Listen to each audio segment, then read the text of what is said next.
28 months down, yeah, the industry's been bruised, but we're not here to fold, we're here to refuse. While others pause, we built the plays, now we're leading the charge in a brand new phase. You feel that tension, that's the pressure to grow.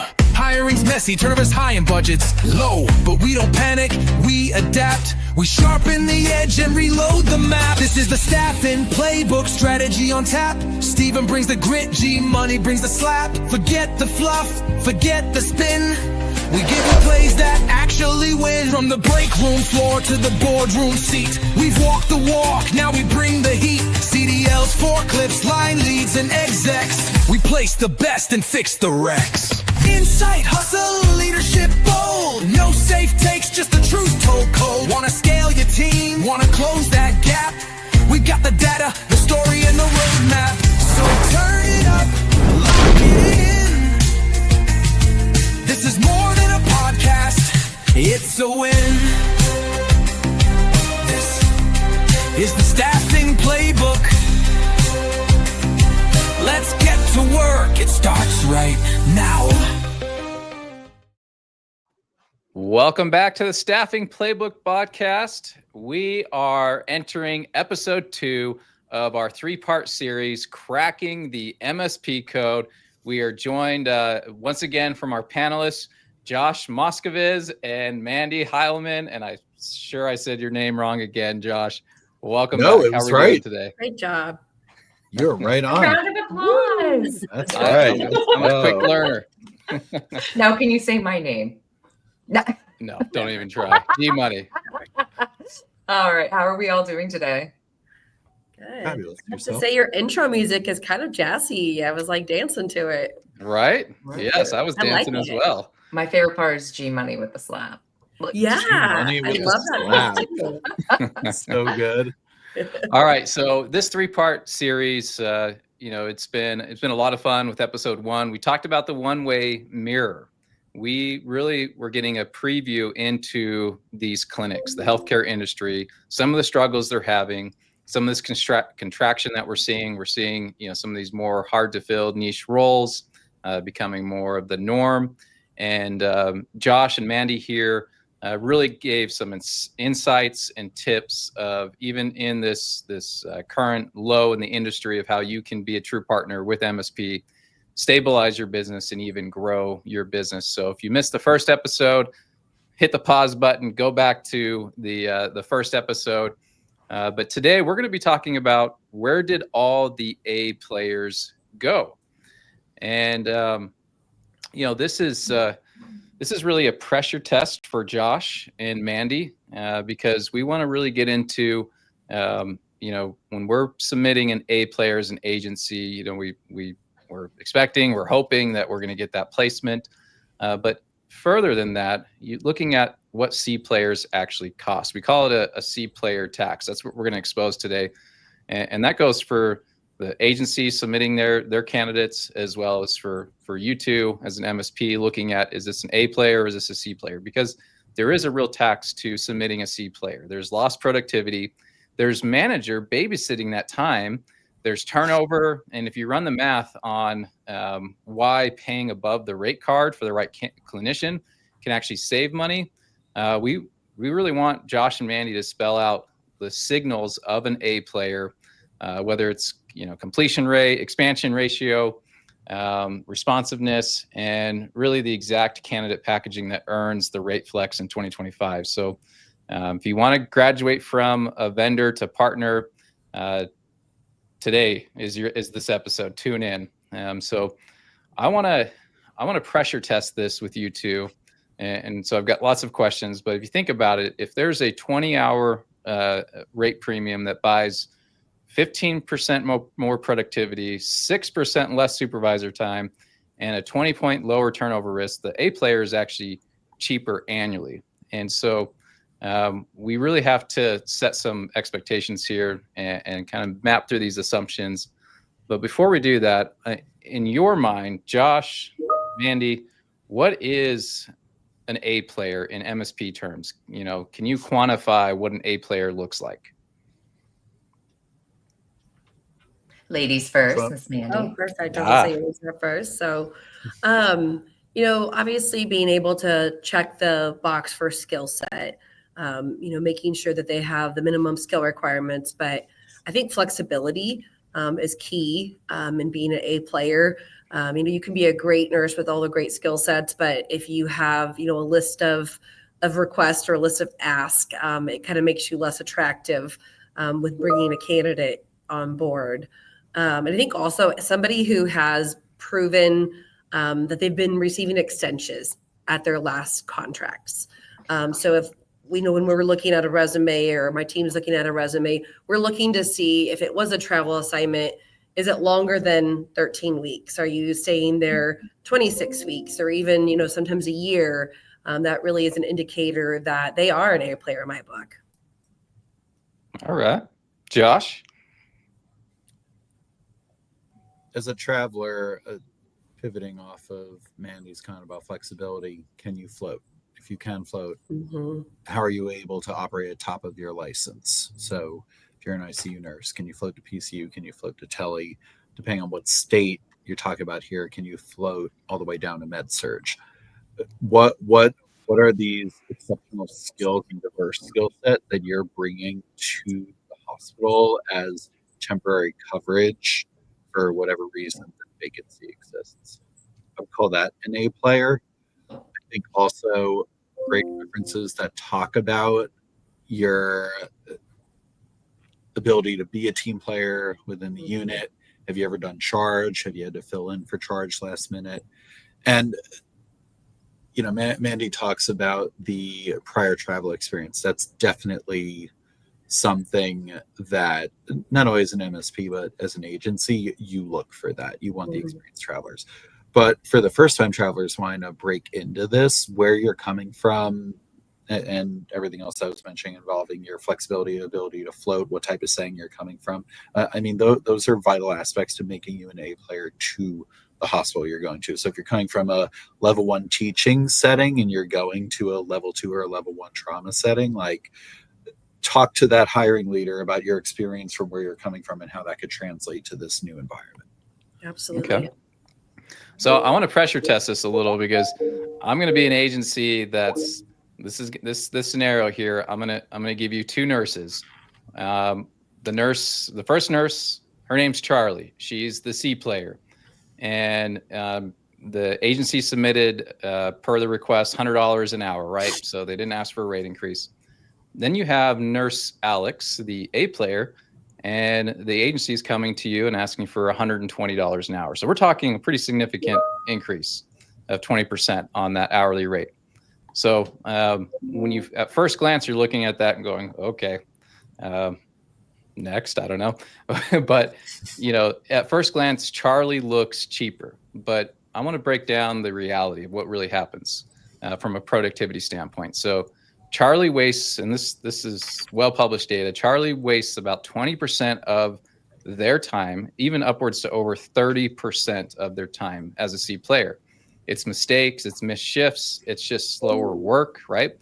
And, you look at Alex as an A player, Alex only wastes about 5% of their time. Then you've got to add in the supervisor's time. So Charlie needs, as a C player, way more hand-holding.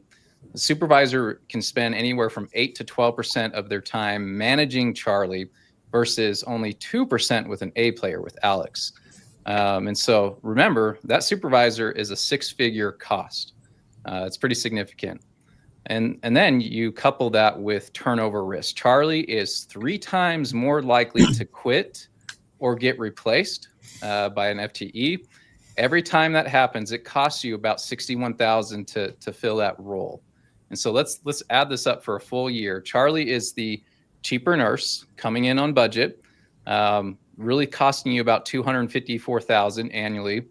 Alex is the expensive nurse that was submitted at a 20% increase, costs only around $245,000 a year. So long term, Alex is actually saving you nearly $10,000 a year, even though the hourly rate is $20 higher. So that's the hidden math of staffing. The wrong hire drains your pocket in ways you don't see at first. The right hire, even if it looks pricier, ends up being the bargain. So Mandy, Josh, what value do you see when you have an agency plugging in an A player with an ask to increase that bill rate versus getting a C player at the rate that you're asking for? Let's start with you, Josh. I think a big part of what plays into that discussion is, does this A player or C player have prior work history with the agency? So when you're selling somebody at a higher bill rate, if they've worked for you before, are you picking up the phone and having a transparent conversation with your MSP partner about why you're asking for this higher amount of money? If the answer is no, it's never going to get approved. But if the answer is yes, and you've done your homework, to use a cliche statement, that builds more of a case for an MSP to go back to their client and say, hey, we're above budget, but this is why, X, Y, and Z. And when the MSP can be an advocate for your ask, the whole conversation is a different trajectory versus just, they want more money, are you interested or not? Absolutely. Mandy, you're agreeing? I would add on to what Josh was saying, is that, I mean, the $20 difference an hour is a big ask. And so maybe it would be, I was like, maybe $5, maybe 10. It might be kind of where you might want to try. But I think what Josh was saying also, start date.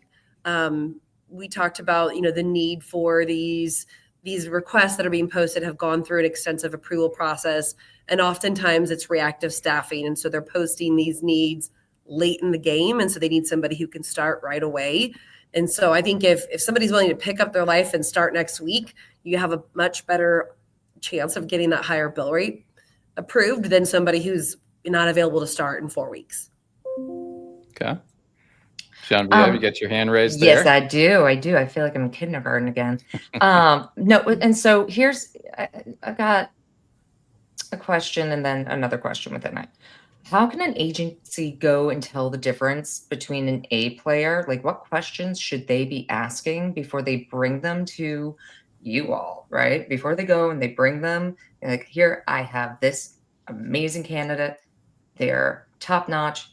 All right. They are the Michael Jordan of their game.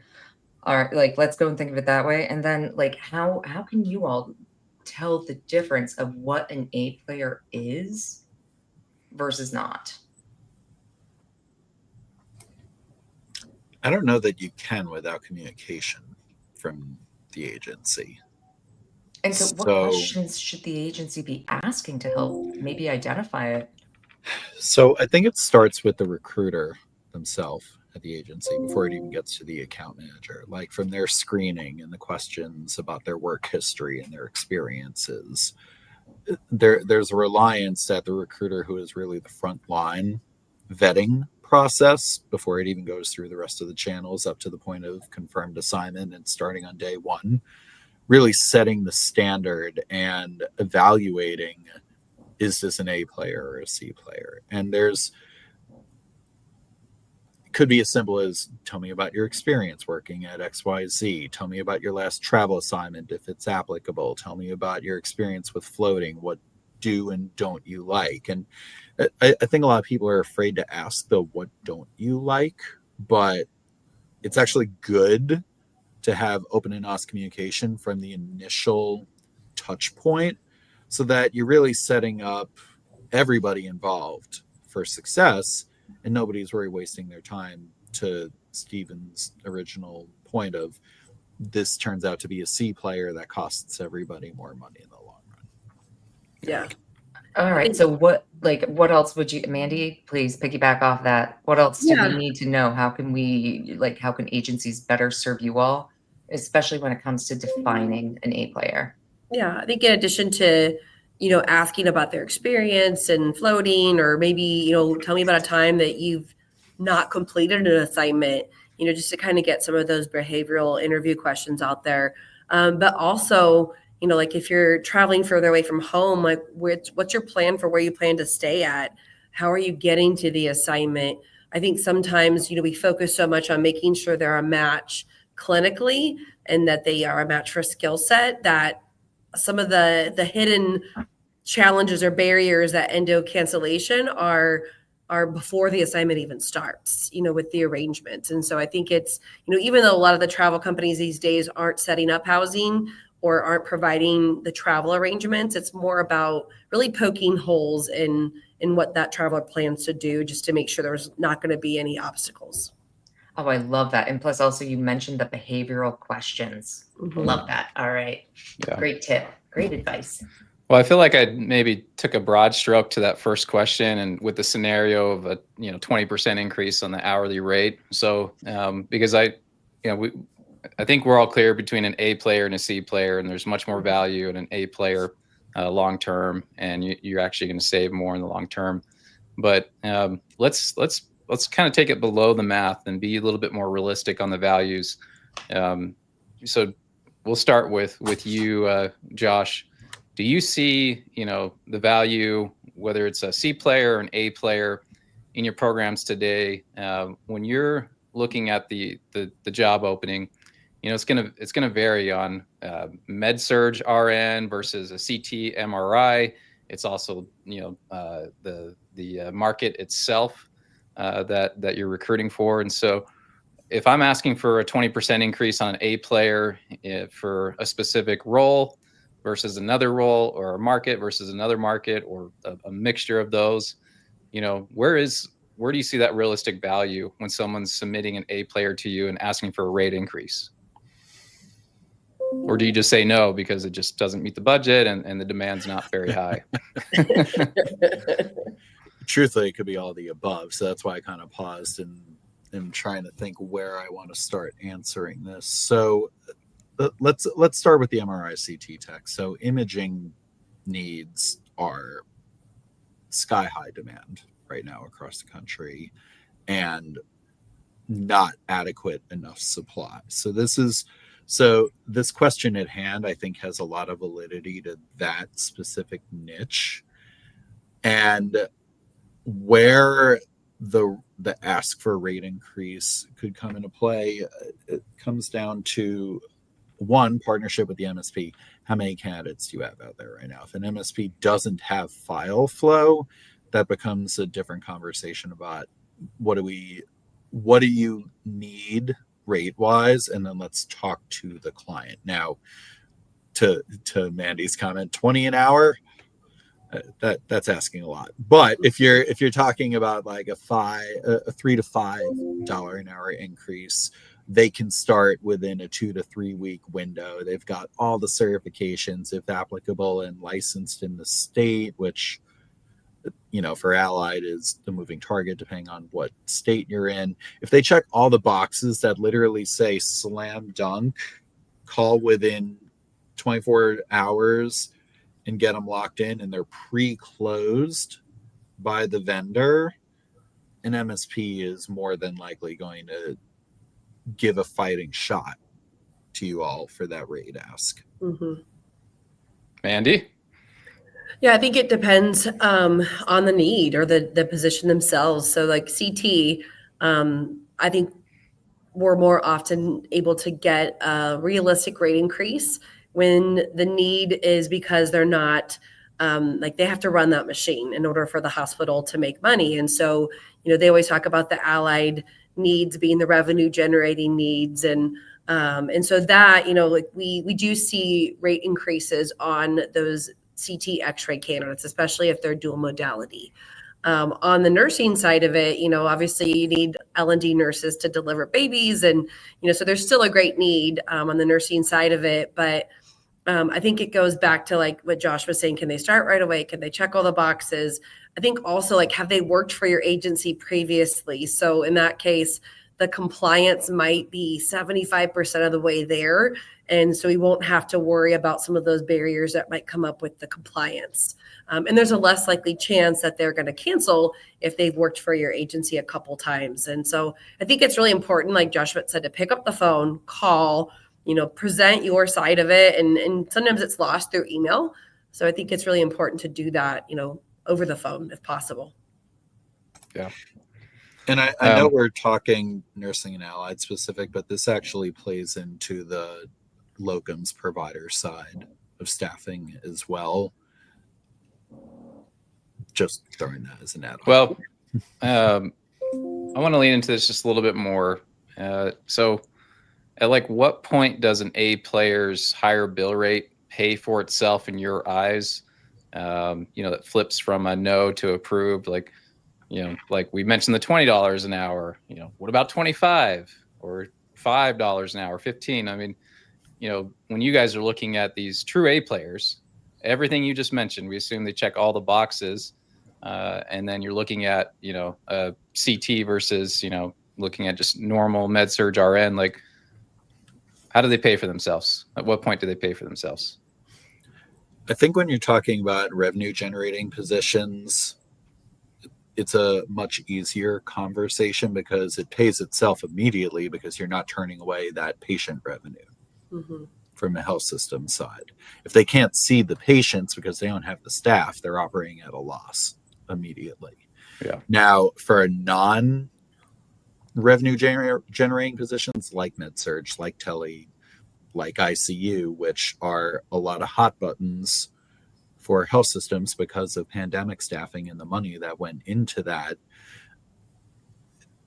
to the point that you're going with, if a health system is not consistently burning cash by needing to bring educators in and reorienting people because people aren't able to last on assignment that maybe went in on these lower rates and weren't as qualified, that's where you start to justify the cost. It's still a little bit gray area by nature, even saying it out loud, but to the point that I believe you're getting at, if they're a highly qualified, tenured traveler, tenured with the agency, strong experience and history of success, these hidden costs that you don't see on the front end are suddenly recouped. I think too with like the non-revenue generating nursing positions, I think you have to know the client and also know the situation that they're in. So if they've taxed their staff by requiring them to work a lot of overtime or maybe had to cancel PTO requests because of the fact that they don't have these jobs filled, that's going to lead to turnover likely. And so then you're looking at a much bigger cost with, I think you said it was like over $60,000 to backfill that spot. So it's helping to have them paint the picture of what happens if that job doesn't get filled. What are possible consequences that could happen?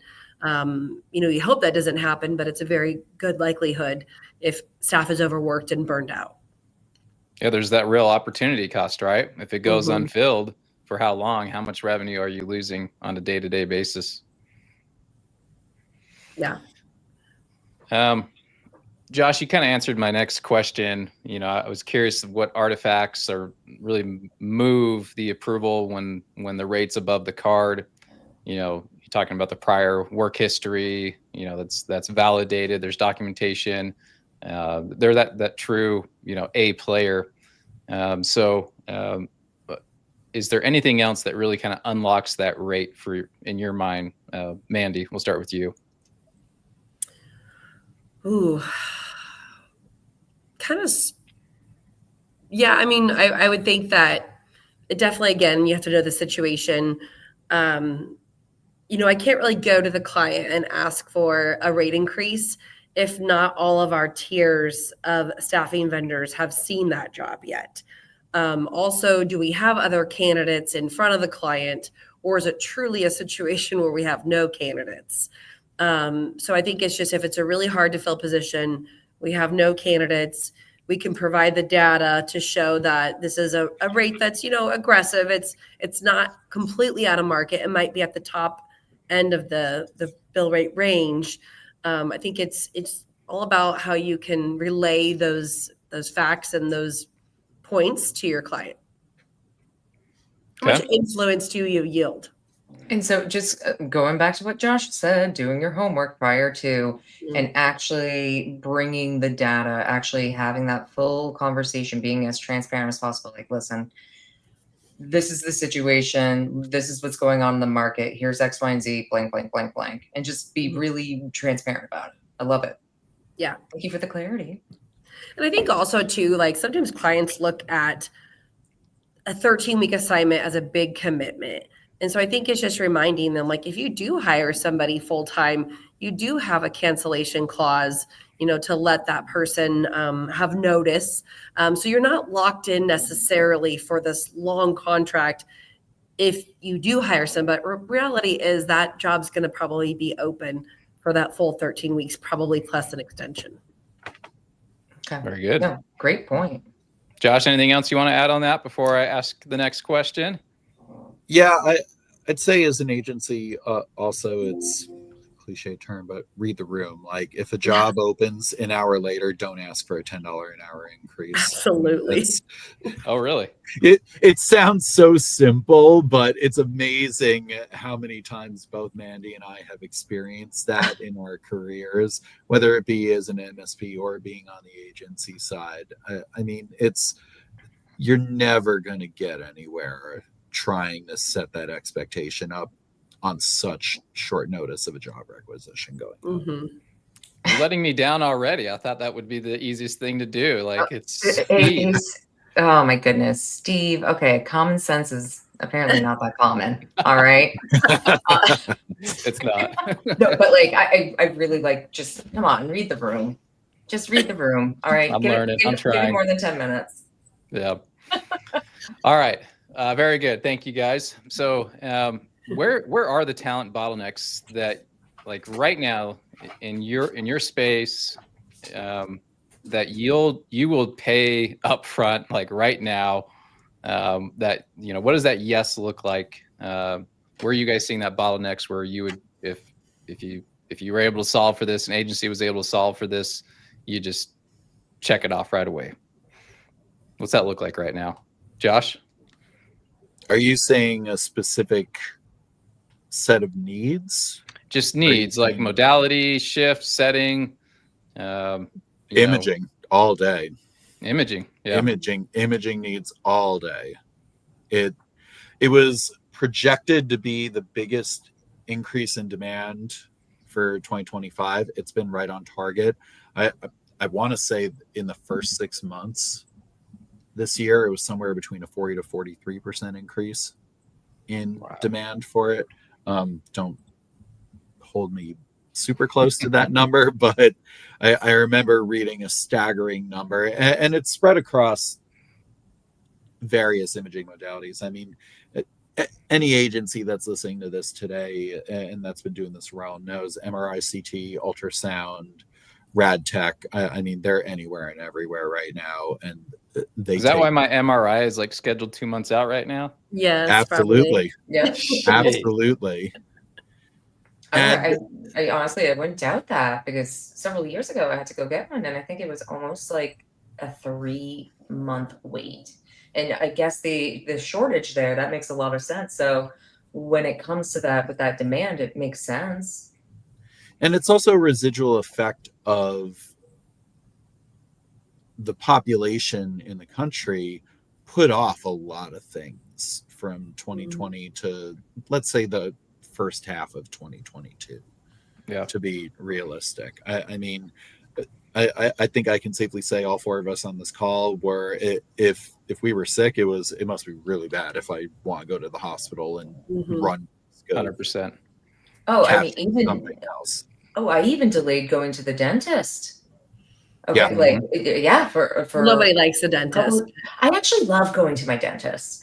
And I'm very routine, and like I was told, like, listen, if I had more clients like you, I'd be out of business.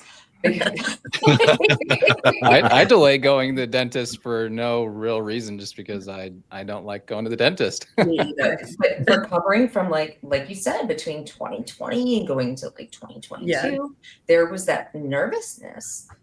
So I think, yep, very spot on. So imaging is one. Are there a couple others out there right now that are real bottlenecks?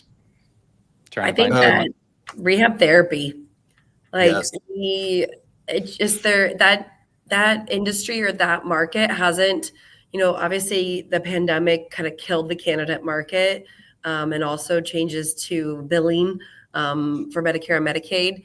And so after COVID, like we're seeing that market really expand and take off and have a greater need. And there's just not a lot of travel candidates, and there's not a lot of travel agencies that are back in that market yet. Like a lot of our partners we talk to, it's like, well, we want to see the needs and we want to get back into it, but they don't have like a robust candidate pool for rehab therapy. So there's still, a smaller number of affiliates or staffing companies that are really good in that market. So I feel like that's another area that you can kind of write your price tag to some extent.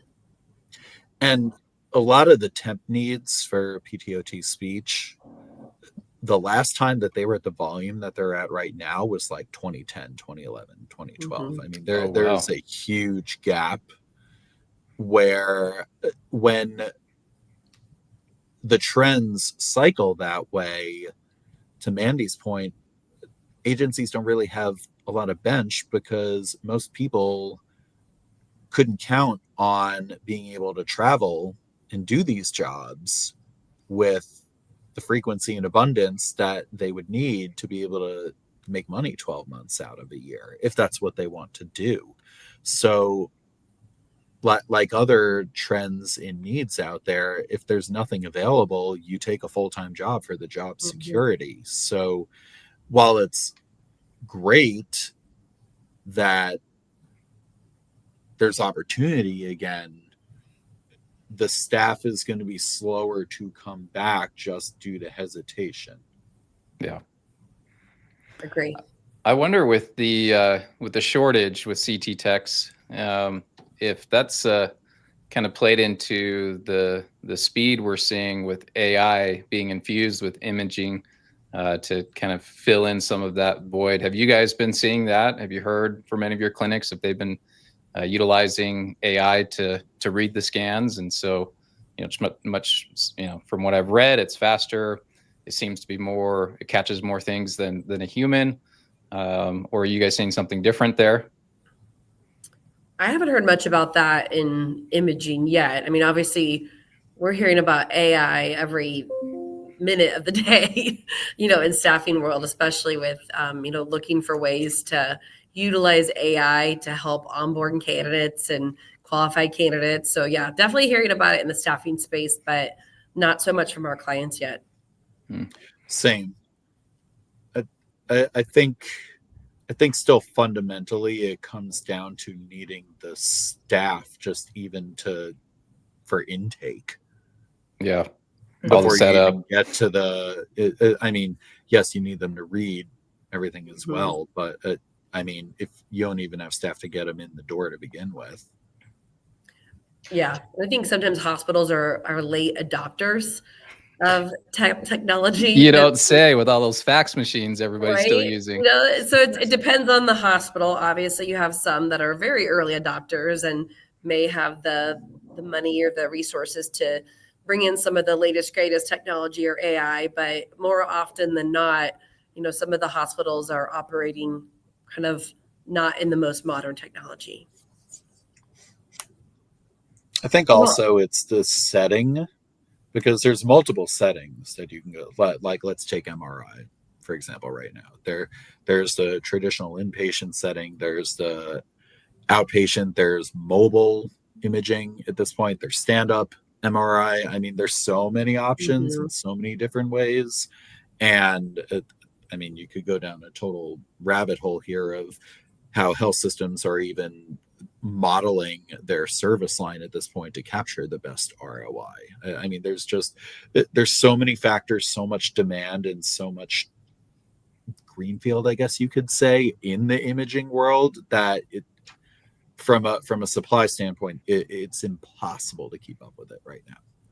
And so I'm wondering if there's because there seems to be, a lot of demand, okay, but there's a shortage of actual techs to go and do this. So I'm actually wondering if we're seeing this as a direct result because of COVID, because I know a lot of people who legit, they changed majors when COVID happened from going and being in healthcare, nursing, and then they're like, oh, nope, business school, or I'm going to go do this, or underwater basket weaving, who knows? But, sorry, but like, I tried to do that. Couldn't figure it out. I know someone who actually has their master's in that. It's really funny. I have never seen them make a basket though. It's true. They ended up in sales and staffing. That's where everybody ends up. That tracks. Right? But so with that being noted, I'm actually wondering if that is contributing to the shortage on techs. Like, is that something that you see? And then also it's like, I don't know how long does it take to go to school for that? Because that's an entirely different program, kind of like anesthesiology, where you actually have to, it's not like you get a degree in this and then you got a specialty. This is it's like a whole other extension. Yeah. Yeah. I think that what I saw, and maybe Josh, you've seen this too, is that some of the travelers or some of the candidates in that tech space have joined the travel industry to actually recruit for candidates. So they've kind of, gone from being a healthcare provider to wanting to be a recruiter in healthcare staffing. Maybe that could be because like maybe a better quality of life, not having to travel as much. No weekends, no call. Yep. Sales, they've had somebody calling them and talking about these jobs for years. And so they're like, hey, and I think also the industry post-pandemic got, prior to the pandemic, nobody knew what I did. And I was just like, oh, I staff hospitals, and then now post-pandemic, if you say you work in healthcare staffing, they're like, oh, my neighbor works in healthcare staffing. Like, I think just in general, our industry has gained much more awareness post-pandemic. Mm-hmm. Interesting. I'd agree with that. And Mandy, to your point, that would make perfect sense, because let's even think about chief clinical officers at agencies. I mean, our chief clinical officer used to be a hospital CNO, and now she's on our side. So it follows trend to what you're saying if they're, switching gears and now recruiting for it as well. Yeah, not just recruiting, but consulting. Right. Just saw a CEO leave their job and go to work for a consulting firm. And so I think it's happening no matter what specialty, if it's or what modality. Nursing, definitely. I think that nursing, there's so many more jobs available that are remote and that are not bedside, telehealth and insurance, utilization review. There are so many more jobs in nursing now that are not bedside that I think has really changed the dynamic for nursing. And it comes down to quality of life. I mean, so many people got so burned out and were going through such dangerous conditions for a couple of years that they have that take a step back aha moment. And it's now we're talking a lot of gloom and doom about like why it's low supply. On the other side, it did shine a spotlight into an industry that has desperately needed more people to join it that do have an interest. And I think what we need to hope for is that the schools and the education need to bring more A players into the workforce continues to build up. I mean, we know from doing this for a while, like the demand is always going to outweigh the supply, but ways to bring more supply into the fold is what gets everyone ahead.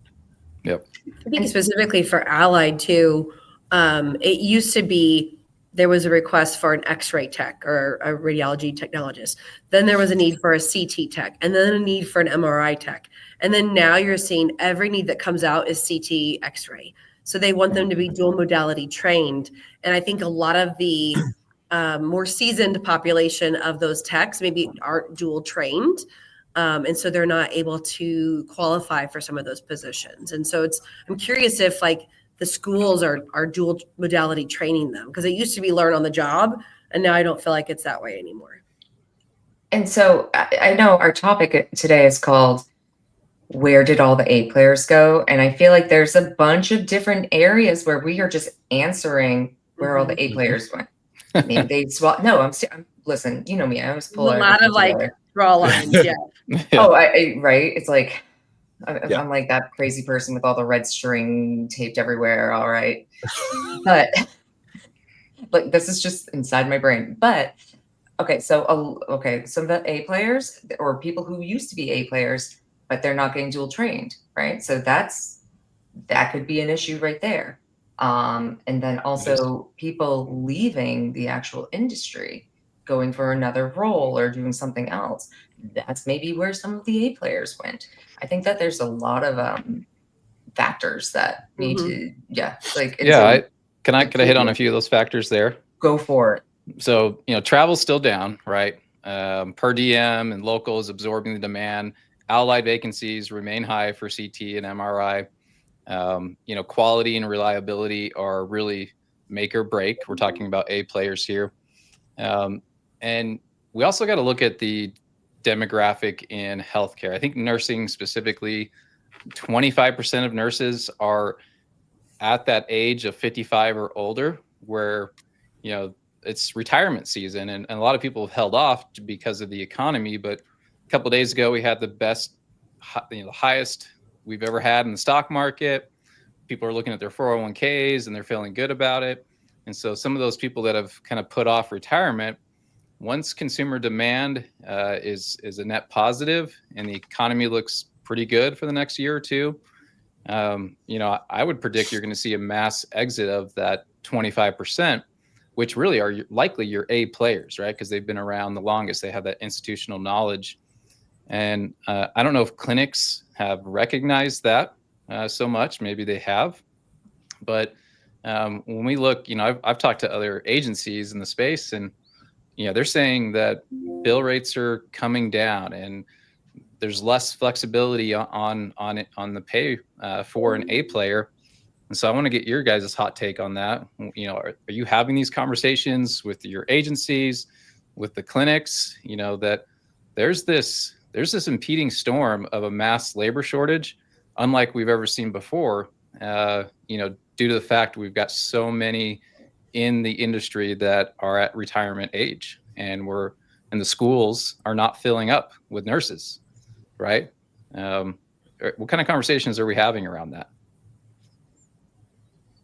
So from an MSP side, we're talking with our leaders about their retention strategies, their hiring strategies, their succession planning. What are their 3, 5, 10-year arcs, whether it be their staffing models or their expansion of patient towers, whatever it encompasses, and then gauging staffing levels, opportunities, vacancies, etc. from there. So that's foundationally where you start these sort of conversations regarding the and I guess we could call it baby boomer generation retiring. I mean, that's been a scare for about 15 years now, and it's the reality of it is coming into focus right now.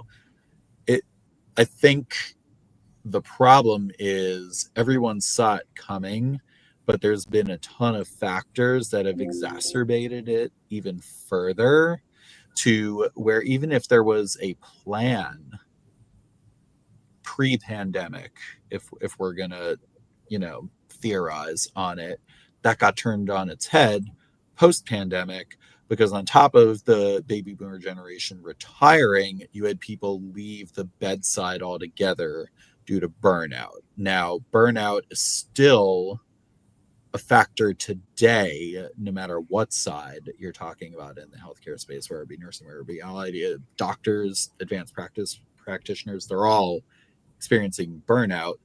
So you're seeing this gig workforce flexibility concept coming in, the local per diem talent, and people leaning into that more, not just because of the flexibility, but because of the cost and because of the less commitment. All this is to say that it's the bend until break. Mm-hmm. As an MSP, we're trying to help the health systems not get to the break point and help them navigate through their options. Yeah. Okay. Sorry, that was That's super really, long-winded. insightful. Did that Yeah. answer it? Mandy, anything you want to add to that? Today SIA put out their new reporting and mentioned that most candidates only have a willingness to travel 250 miles from their own home. And I think that we're definitely seeing that within some of our clients is that, there's local candidates that want travel contracts. So I think the days of somebody, being from Chicago wanting to travel to California, might not be as real as they were 20 years ago. So it's more people are wanting local contracts and not willing to be a true traveler. So I think that's maybe affecting, where some of our A players went to. Yeah. Okay. We are running out of time. This has been really fun. And we went went down a couple of rabbit holes, which I think our audience appreciates. I'm gonna do a quick rapid fire, just one sentence answer from both of you, and this just goes back to we're talking about the agencies and how they can be a true partner with their MSP partners. So let's just rapid fire this. I'll start with Josh. Performance management. What cancels, no-shows, thresholds really burn a supplier's tier regardless of how much volume they fill?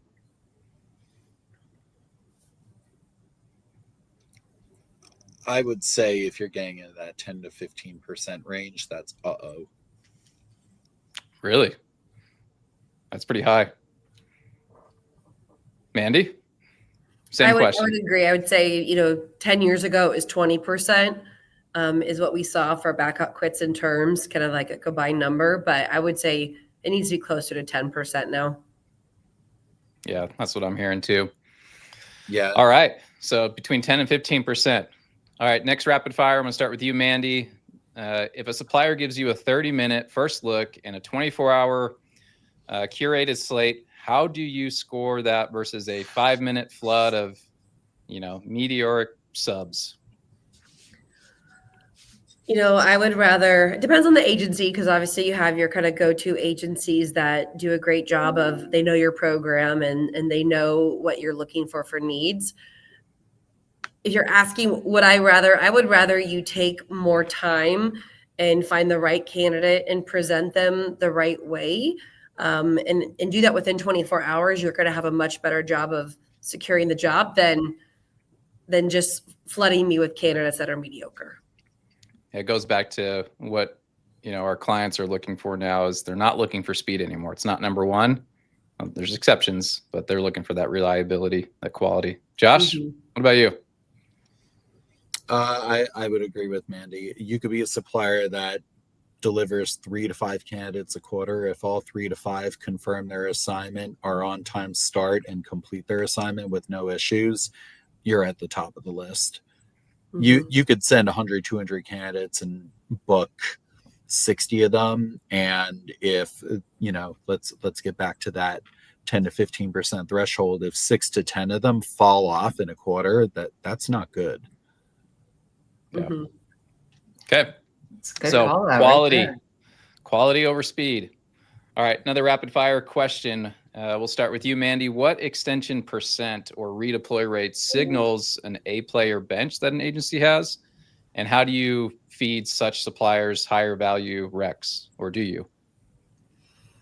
Gosh, I feel like I've heard that a good extension rate's like between around 70%. Is that what you've heard, Josh? Yeah, 70 to 75. 70 to 75%, that's a great. And, I think it's an opportunity for our staffing agencies to share that number with us, because I'm not hearing a lot of our vendors share that number. So I would love if you're like, I have a 70 to 75% redeployment, let's get you some more recs. Okay. Josh? Not only that, for being an agency, if you're retaining 70 to 75% of your staff from assigned to assigned, you're doing great, especially in this market right now. What's the reality though? What are you actually seeing? Just scope of the landscape here.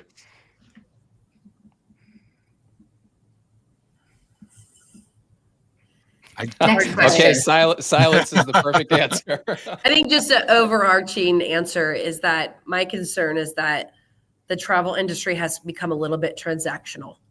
The days of like when I was a recruiter, this was 20 years ago, having a nurse that worked for you for several years are very much fewer than having somebody work for you for 1 or 2 assignments.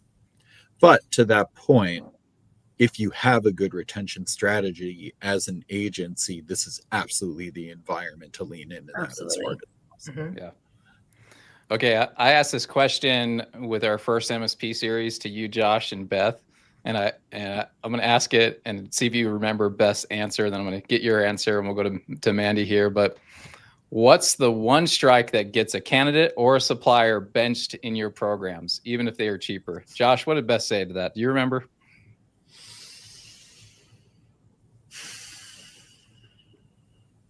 She had a very long answer to it. I remember that.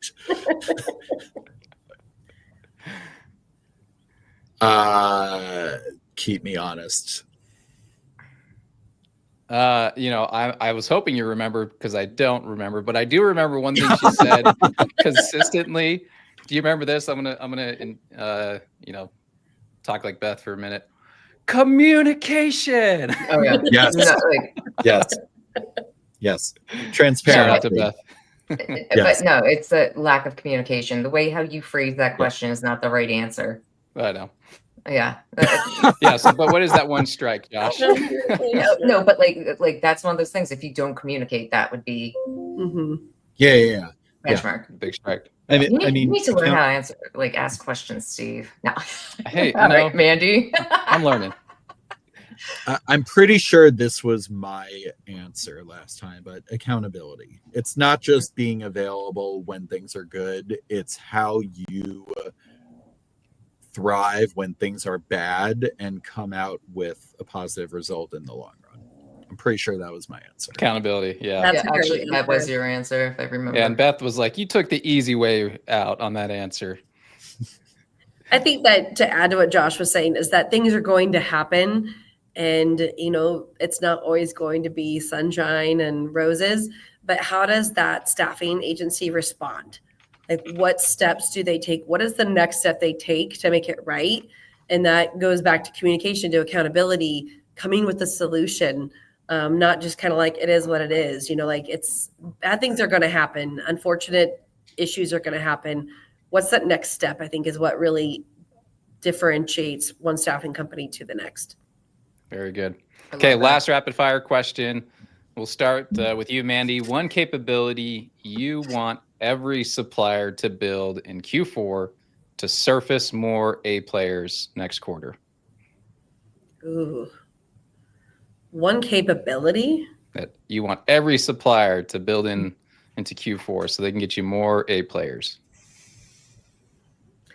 I think it's just uncovering new ways to source candidates. For a while there was, Vivian and Vetted and all these technologies that helped us source candidates. And it doesn't feel like those are as common, or we're not hearing about those as much anymore. So I think it's coming up with a new way to source candidates. And for me specifically, labor and delivery candidates. That need is just never going to go away. Like I don't think we're ever going to see a time, or I haven't seen a time where we haven't had a need for labor and delivery candidates, and they are at a premium for bill rates. Very good. Josh. I'm going to say build the relationship and partnership with your program management teams that you're supporting. We're in a super interesting time right now where smaller companies are actually thriving a bit because they're taking the time and putting in the effort to really partner closer with MSPs, whereas the bigger organizations are maybe missing the mark there, or not necessarily missing the mark, but not able to put the same direct focus. That's a better way of saying it. They don't have the same lock-in focus that some of the smaller companies out there can and will deliver on because the threshold is so different. Mm-hmm. Mandy, Back in the day, Josh, back in the day, you remember this? I could call you when I was a program manager and say, I need you to come through on getting me a candidate for this job. And you were my go-to. Was he? I appreciate that. Yeah, I've known Mandy was one of my first MSPs that I worked with, going all the way back into 2008, 2009. In about 2012, 2013, that's when I changed companies, and the company I was working for really had developed a strong partnership with her MSP at that time. And that's where her and I kind of became inseparable in this industry. But we were talking like 5 times a day, you know, Oh, so for you were devoting that sure. to your point, you had a great relationship and you were able to really focus on our MSP because of that. Yeah, and it was Oregon and Washington all day, every day for Mandy and I. Mm-hmm. Mm-hmm. It's fantastic. I thought that Beth was like, you know, your go-to, and you had 2 pieces on the side here, Josh. 2 favorites. Josh is well loved in the industry. Yeah, You're sweet. He's well loved. All right. Well, thank you guys so much. Man, this went by so quickly. It did. Yeah. So I think we just proved the C player tax is real, and that paying for an A player can be the cheapest move that you make. And so our next episode, our final episode of this series, we're going to turn math into margin. So episode 3, the scorecards MSPs actually rank you on, the 48-hour compliance SLA that will help you jump a tier, how to ask for rate microflex without sounding like you're padding the margin, waiver subrogation, cancellation language, and co-employment guardrails that keep one claim from nuking your P&L. If you want to move from vendor to indispensable partner with your MSP, you're going to want to tune in. So we're going to do a de-risk and grow at the same time episode, and we're calling it maximize value, minimizing risk. So really excited to have this conversation on the next episode with Josh and Mandy. And on that note, thanks for tuning in. Please leave a comment and let us know what you learned today and how you're going to find your next A player and start building a bench of A players to help you grow. Thanks, everybody. See you next time. We'll see you next time. Hey, thanks for watching today's episode.